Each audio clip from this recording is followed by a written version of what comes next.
President নির্বাচনে বিজয়ী হওয়ার পর গ্রিনল্যান্ড দখলের ইচ্ছার কথা প্রকাশ করেছেন ডোনাল্ড ট্রাম্প। গ্রিনল্যান্ড নিয়ে ট্রাম্পের মন্তব্যের পর এবার অঞ্চলটিতে সেনা মোতায়েনের বিষয়টি নিয়ে চিন্তা করছে ফ্রান্স। ফরাসি পররাষ্ট্রমন্ত্রী জন-নোয়েল ব্যারট মঙ্গলবার এই তথ্য জানিয়েছেন।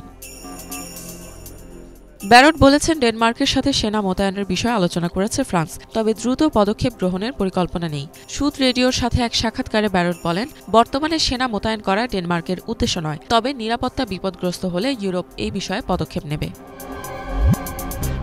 গ্রিনল্যান্ড দখলের ব্যাপারে ট্রাম্পের বাড়তে থাকা আগ্রহের প্রতিক্রিয়া হিসেবে ইউরোপীয় দেশগুলোর সহায়তা চাওয়ার সিদ্ধান্ত নিয়েছে ডেনমার্ক। এর আগে ট্রাম্প এই আর্কটিক দ্বীপটির প্রাকৃতিক সম্পদ এবং কৌশলগত গুরুত্ব উল্লেখ করে বলেন, তিনি মনে করেন তারা এটি পেয়ে যাবেন। ডেনমার্কের প্রধানমন্ত্রী মেটে ফ্রেডেরিকসেন এই বিষয় নিয়ে আলোচনার জন্য ইউরোপীয় নেতাদের সাথে বৈঠক করছেন।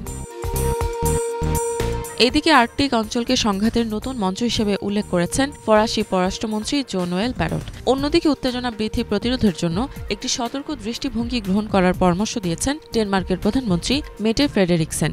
আর্কটিক অঞ্চলের প্রতিরক্ষা ব্যবস্থায় 2 বিলিয়ন ইউরো বিনিয়োগের সিদ্ধান্ত নিয়েছে ডেনমার্ক। জানুয়ারির দ্বিতীয় সপ্তাহে গ্রিনল্যান্ড অধিগ্রহণের ইচ্ছা প্রকাশ করেন ডোনাল্ড ট্রাম্প। ট্রাম্পের দাবি, আর্কটিক অঞ্চলের দ্বীপটি যুক্তরাষ্ট্রের জাতীয় অর্থনৈতিক নিরাপত্তার জন্য গুরুত্বপূর্ণ।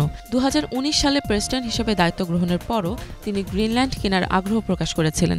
তবে ডেনমার্ক স্পষ্টভাবে জানিয়েছে তারা গ্রিনল্যান্ড বিক্রি করতে চায় না। গ্রিনল্যান্ডের প্রধানমন্ত্রী মুট এরিক বলেছেন, দেশটির মালিকানা মূলত বাসিন্দাদের হাতে। গ্রিনল্যান্ডে মাত্র 57,000 মানুষ বাস করে। এর অর্থনীতি প্রধানত ডেনমার্কের রাজধানী কোপেনহেগেন থেকে আসা ভর্তুকির উপর নির্ভরশীল। এটি এখনও ডেনমার্কের অংশ হিসেবে বিবেচিত হয়। দ্বীপটির প্রায় 80% অংশ তুষারমুক্ত। তবে সেখানে বিরল খনিজ সম্পদের বৃহৎ মজুত রয়েছে, যা ব্যাটারি এবং উন্নত প্রযুক্তির যন্ত্রপাতি তৈরির জন্য অত্যন্ত গুরুত্বপূর্ণ।